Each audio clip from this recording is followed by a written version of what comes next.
안녕하십니까. 신기수입니다. 자, 수요일 명인들의 복귀 시작하도록 하겠습니다.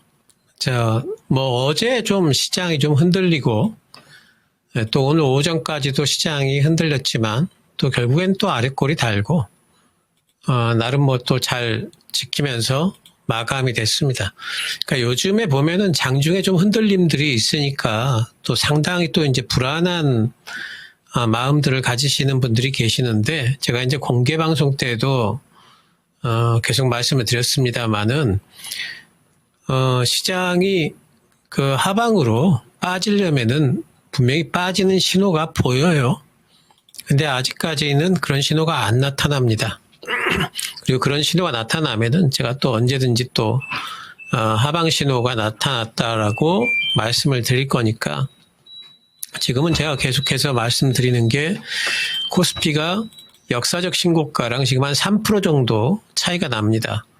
3,316.08, 2021년도 때 나왔던 그 고가인데, 이걸 지금 넘어야 되니까, 이게 얼마나 높은 봉우리였는데 다시 여기까지 올라온 것만 해도 대단한데, 지금 이제 이걸 또 넘어가야 되기 때문에, 넘어가기 위한 지금 이제 베이스 캠프에서의 힘 모으기 작업이죠. 급히 올라오기도 했고, 또 이제 여기를 넘어가야 되는데, 넘어가려니 뭔가 좀 또 그냥 넘기도 그렇죠. 수급으로 올려치는 것도 이게 한계가 있는 거기 때문에 지금은 이제 뭔가 명분이 필요합니다. 넘어가기 위한. 그래서 그거 이제 모멘텀을 지금 찾는 과정이고, 그 모멘텀은 우리가 단기적으로는 뭐가 될까 생각해 보면은 결국에는 이제 관세 협상이, 한미 관세 협상이 마무리가 됐다라는 소식이 들리면서 한번 넘어주지 않을까, 충분히 또 예상이 가능하지 않겠습니까? 그래서 지금 요즘에 요 근래에 이 정도의 장중에 약간의 흔들림 정도는 이건 사실 흔들리는 것도 아니죠. 그리고 오늘 거래량을 보세요. 거래량이 상당히 많이 터졌습니다. 그런데도 불구하고 오후장에서 끌어올리면서 마감이 됐죠. 이 얘기는 뭐냐면은, 이 정도 거래량이 터졌다는 얘기는 누군가는 팔았다는 얘기죠. 그러니까 매도가 나왔던 그 물량을 다시 사 들어가면서 또 올라간 거예요. 그러니까 지금 하방으로 빠지고 싶은 생각이 없습니다. 특히 기관 투자자나, 오늘 이제 보면은 오늘 외국인들 코스피를 또 3,400억 샀죠. 코스닥 그렇게 많이 팔지 않았습니다. 또 선물 쪽은요, 워낙 사고팔고가 변화가 심하기 때문에 오늘도 어제 6천억 나왔는데 오늘도 3천억 사고 이러죠. 그래서 외국인들은 지금 우리나라 시장에서 그렇게 빠지고 싶은 생각이 크게 없어요. 그리고 1년 동안에 외국인들 이제 순매수를 보시면은요, 1년간의 순매수를 보시면은 이 빨간 선이 외국인들 순매수입니다. 작년 4월부터 시작해서 이렇게 팔았어요. 엄청나게 팔다가 올해 시장이 좀 반등이 나왔는데 외국인들 비중이 요만큼 늘었습니다.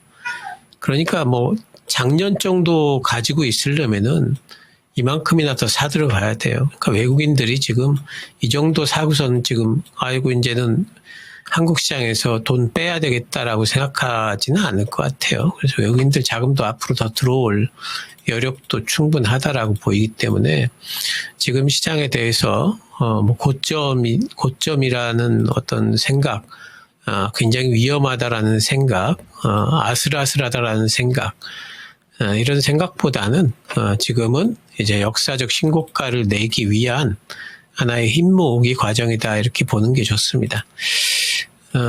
이제 여러 가지 이제 방송에서도 고점 논란 이런 것들이 있고요. 또 월가 쪽에서도 고점 논란이 있죠. 미국 시장에 대해서 걱정하는 목소리들이 좀 나옵니다. 근데 이제 제 투자 경험으로 보면은 논란이 있을 때 안 빠집니다. 올라가다가 논란이 있을 때는 잘 안 빠져요. 오히려 걱정의 벽을 타면서 올라갑니다. 그러다가 다 같이 더 간다 할 때 오히려 고점을 찍고 빠지는 경우가 더 많습니다. 지금 논란이 있다라는 것, 미국 시장도 마찬가지예요. 논란이 있다라는 것은 아직 고점이 아니다 이렇게 생각을 해도 될 것 같아요. 우리 하반기 때 더 갈 수 있는 모멘텀이 뭐가 있느냐? 제가 이제 이 부분도 계속 말씀을 드립니다. 하반기 때 더 갈 수 있는 모멘텀 첫 번째 실적. 실적은 뭐가? 반도체가 실적은 계속해서 내줄 거다. 하반기 때가 상반기 때보다 반도체들 실적은 다들 좋아질 거는 거의 확실합니다. 그리고 올해보다 내년도 실적이 더 좋을 겁니다. 그래서 실적은 반도체가 있기 때문에 증시 전체 실적을 지켜주는 이런 역할들을 해줄 거고요. 그리고 하반기 때 실적 외에도 모멘텀, 이제 보통 이제 증시에서 가장 클래시컬한 이제 모멘텀은 두 개예요. 실적하고 그리고 유동성입니다. 그래서 유동성은 이제 돈 아닙니까? 이거는 이제 금리 인하를 해야 되겠죠. 미국의 금리 인하입니다. 우리나라 금리 인하 이런 것들은 우리 시장에 크게 영향을 안 줘요. 미국이 금리 인하를 할 건가 하는 건데 미국 상반기 때 금리 인하 안 했습니다. 하반기 때 하겠죠. 안 할 수가 없습니다. 금리 인하의 조건, 경기가 다운된다든가 또는 물가가 다운된다든가 이러면은 이제 물가가 올라간다든가 이러면은 이제 금리를 인하를 합니다. 근데 지금 물가는 크게 올라가는 것 같진 않지만 어쨌든 이제 물가가 다운된다든가 이제 이럴 경우에 금리 인하를 하는데 어쨌든 이 물가 부분에 있어 가지고는 아직까지 연준 쪽에서 상당히 걱정을 하고 있지만 이 부분은 이제 실제 나오는 지표들을 보면은 그렇게 걱정보다도 그렇게 많이 올라가지는 않죠. 그래서 연준에서 지금 걱정해야 될 건 뭐냐면은 오히려 월가 쪽에서 지금 나오는 걱정이 경기 다운에 대한 걱정을 해야 되지 않느냐. 이걸 지금 더 이야기를 많이 하고 있습니다. 그래서 골드만삭스라든가 이런 데 보고서를 보면은 하반기 때 지금 경기 다운에 대한 이런 걱정 섞인 보고서들이 많이 나와요. 연준도 이에 대한 대응을 안 할 수가 없을 겁니다. 지난번에 점도표도 2번까지는 얘기를 했기 때문에 2번 이상의 금리 인하는 거의 나올 걸로 봐야 되겠죠. 그래서 이 두 가지는 일단 시장을 견인할 수 있는 것들은 확보가 됐다. 거기다 플러스해서 우리 시장 같은 경우에는 관세 협상 마무리가 안 되겠습니까? 어떤 방식으로든 되겠죠. 관세 협상은. 그리고 그 관세 협상에서 우리가 이제 지금 기대치가 어느 정도인지를 보면은 지금 기대치가 15에서 18% 정도입니다. 그러니까 상호 관세가 지금 일본이 15%로 지금 지켜냈죠. 근데 우리나라에 대해서 지금 이거는 뭐냐면은 요즘에 뉴스에서 나오는 트럼프 1기 때 행정부에 있었던 그 사람이 얘기한다 이렇게 지금 나오는데 어쨌든 이 정도가 기대치입니다. 그러니까 관세가 20% 이상에서 결정이 안 된다면은 이 정도 기대치만 맞춰준다면은 시장은 그냥 오케이 하는 겁니다. 그리고 관세 협상이 마무리가 되면은 호재로 작동을 하지 악재로 작동을 하지는 않습니다. 불확실성이 없어지는 거죠. 그래서 이게 관세 협상이 과연 언제 마무리가 될 건가? 이거 시간 문제죠. 늦어도 한 달 안에는 될 걸로 보고요. 그리고 저는 웬만하면은 8월 1일 전에는 협상이 마무리가 되지 않을까. 그럼 그 모멘텀이 있습니다. 올라갈 거고요. 또 한 가지는 정책 모멘텀이 다 사라진 게 아닙니다. 근간에 우리 상반기를 이끌었던 이 정책 모멘텀이 다 사라진 게 아니죠. 정책이 결정이 되고 나서 이제 그 정책에 따른 여러 가지 모멘텀들이 또다시 부각이 됩니다. 그래서 하반기는 이런 여러 가지 지금 말씀드린 모멘텀들이 우리 시장에 많이 있습니다. 그러니까 상반기 때 이 모멘텀들을 다 써버렸다고 생각을 해보세요. 실적 모멘텀, 무슨 또 금리 인하 모멘텀. 그랬으면 지금 바라볼 게 없죠. 근데 상반기 때 이거 올라온 거는 정책 모멘텀으로만 올라왔죠. 다 이 순수하게 정책 모멘텀으로만 올라온 겁니다. 얼마나 좋습니까? 이거 하나 써먹었어요, 카드를.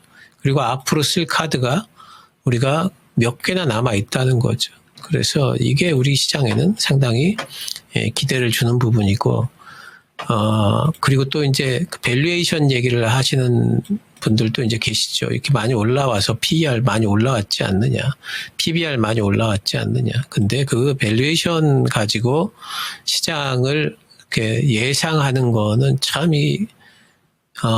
제 경험상 참 허망합니다. 그 잘 안 맞아요. 그러니까 밸류에이션은 나중에 시장이 결정되고 나서 해석하는 도구로는 가능하지만 예상하는 도구로 별로 그렇게 유용하지 않습니다. 지금 미국 시장 뭐 이렇게 날아가는데 이게 밸류에이션으로 설명이 안 돼요. 그리고 이제 또 그 그래서 더 볼 건 뭐냐면은 자리를 보자는 거예요. 자리를. 지금 S&P 500입니다. S&P 500은 2021년도 말에 고점 찍고요. 빠졌다가 2023년도, 2024년도에 그거를 초에 돌파를 하고 그 이후에 올라가서 지금 30%나 더 올라갔습니다. 이 고점보다. 근데 우리 시장은 지금 S&P 500으로 보면 어디에 있는 거냐면요. 여기 와 있는 거예요, 여기. 이 고점도 아직 돌파가 안 된 거예요. 그러니까 우리 시장은 여기랑 기 맞추게 하려면 30%를 더 코스피 더 올라가야 돼요. 거기까지는 안 간다 할지라도 그래도 양심상 이거 한번 넘어줘야죠. 그러니까 코스피는 2021년도에 고점도 아직 못 넘고 있는데 S&P 500은 이 고점을 넘고 나서 이걸 넘어서서 30%를 더 갔습니다. 그러니까 지금 우리 시장 요만큼 올라왔다라고 해서 많이 올라온 게 아니에요. 물론 상반기 때 다른 나라에 비해서 상반기 때 우리 시장이 선방한 거는 사실이지만 작년, 재작년에 얼마나 죽을 섰습니까? 딴 데 다 날아가는데 우리만 못 갔죠. 근데 우리가 못 가는 거는 분명히 또 이제 이유가 있었습니다. 근데 그런 이유들이 지금은 이제 많이 해소가 됐죠. 그래서 이제는 적어도 이거는 뚫고 올라간다 봐야 됩니다. 하반기에 대해 가지고 기대가 여전히 있다는 부분 계속 말씀을 드리고 있고요.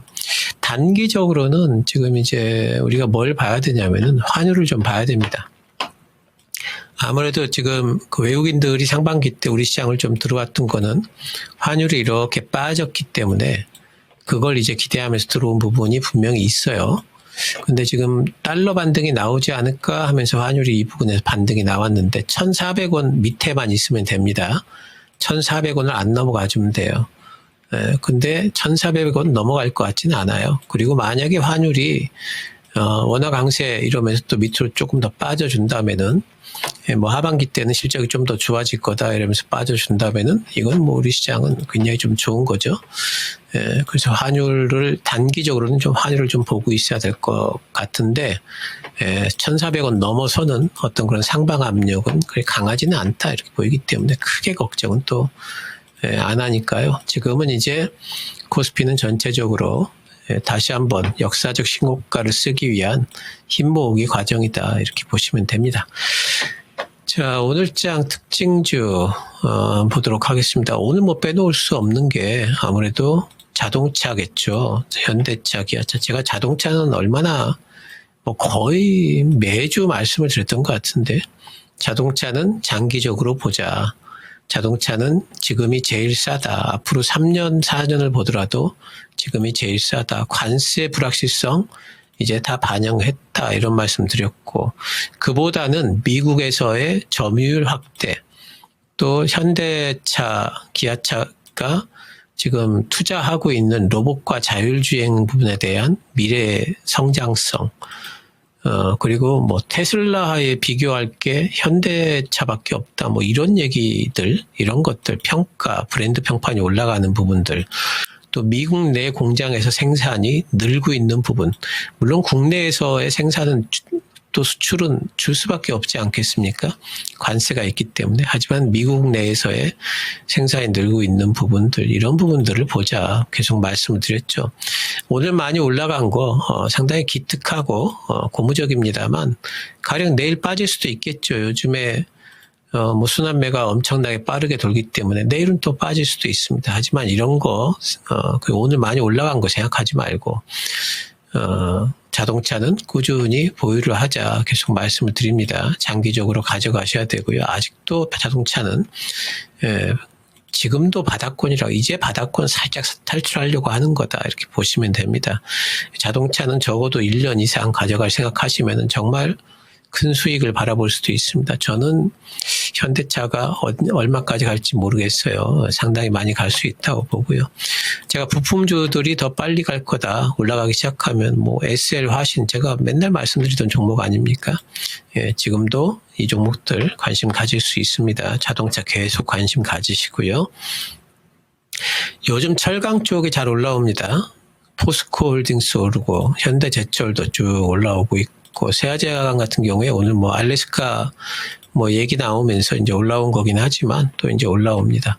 철강 쪽은 이제 뷰가 작년하고 많이 달라졌습니다. 이제 철강은 어떤 걸 봐야 되냐면은 중국 철강을 이제 미국이 쓰지 않는 거, 이 부분을 일단 봐야 됩니다. 그래서 결국에는 그러면은, 철강 만드는 쪽이 어딘가 생각해 보면은 우리나라하고 일본하고 그리고 미국의 철강 회사가 공장이 좀 있죠. 하지만 일본하고 미국에서 생산되는 철강만으로 지금 수요를 감당을 못 합니다.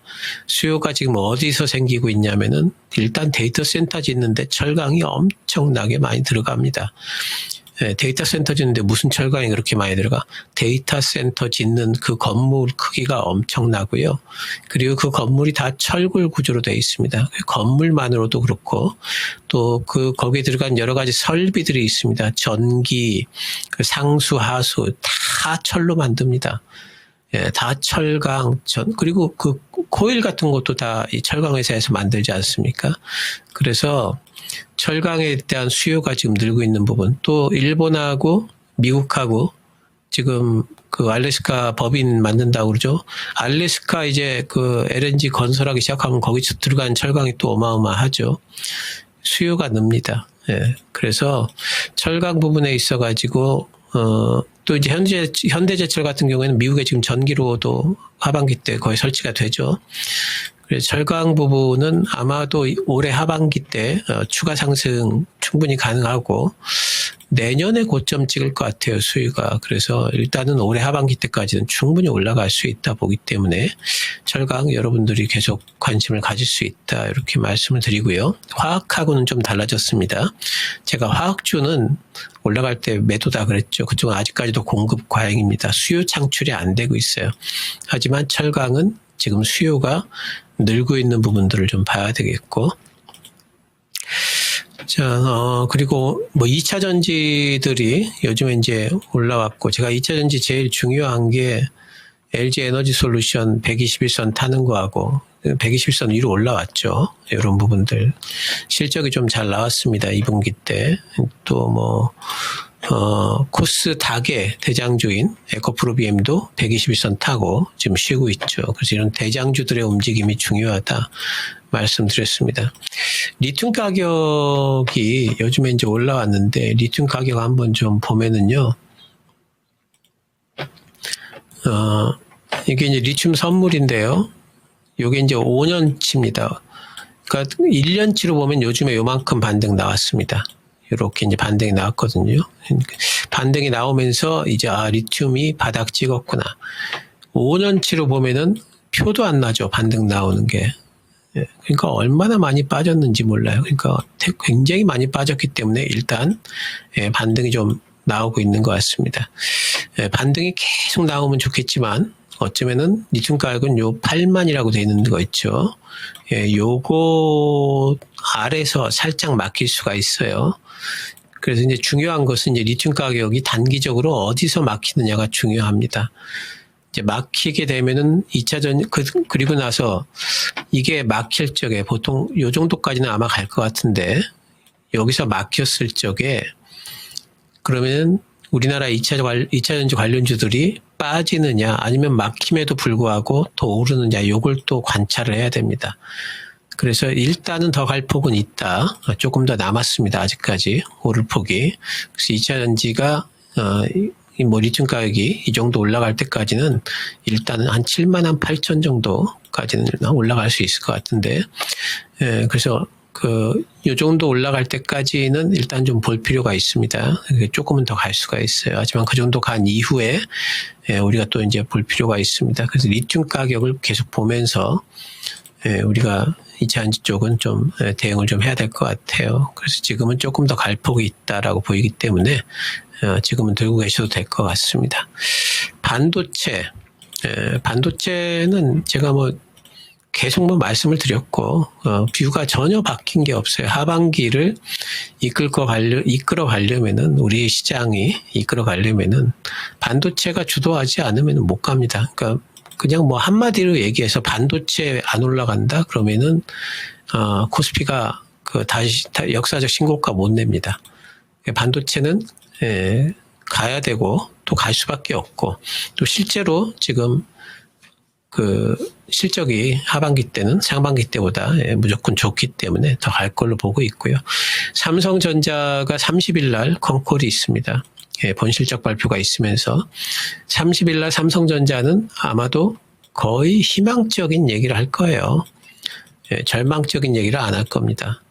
그리고 2분기가 실적 바닥이고 3분기부터 실적이 올라간다는 얘기를 분명히 할 수밖에 없고, 그리고 여러 가지 지금 파운더리 쪽에 수율이 지금 향상되고 있다거나 이런 좋은 소식들을 알리겠죠.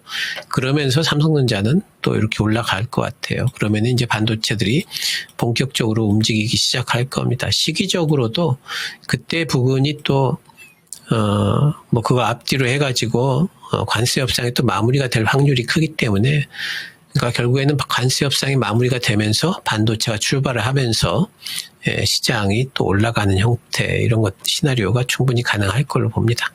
반도체 여전히 우리가 신경 써야 되고, 반도체 지금 살 종목들 엄청나게 많습니다.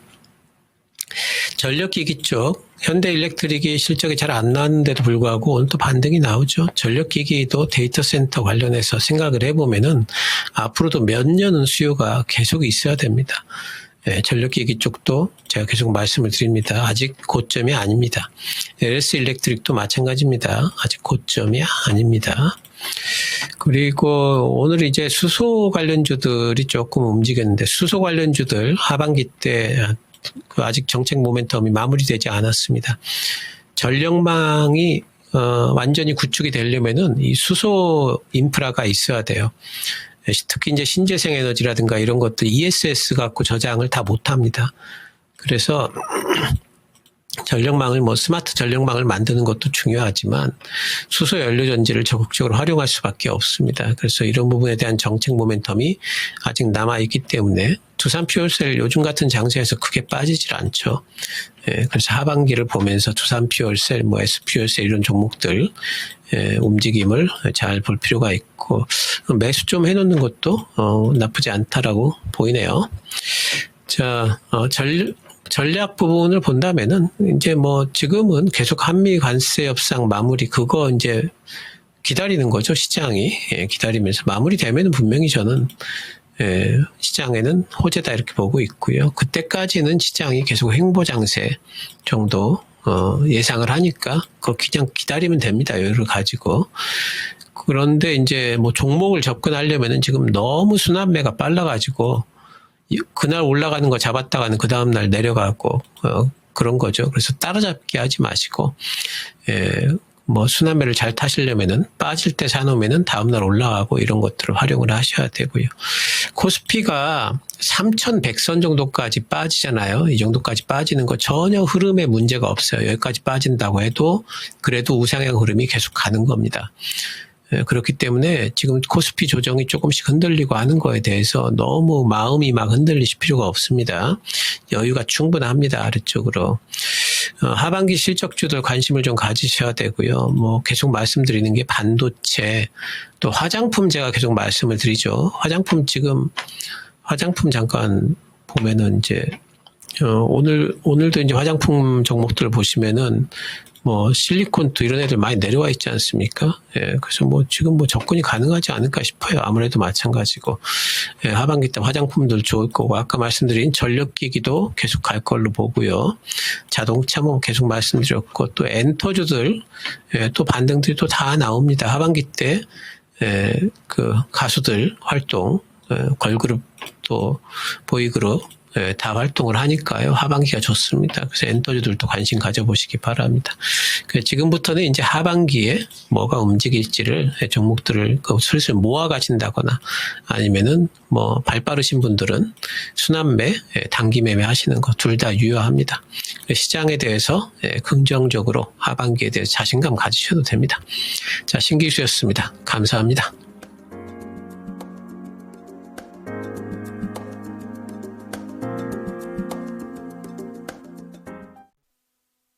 본 방송은 투자 판단을 위한 조언일 뿐 투자 판단과 결과에 대한 책임은 투자자 본인에게 있음을 알려드립니다.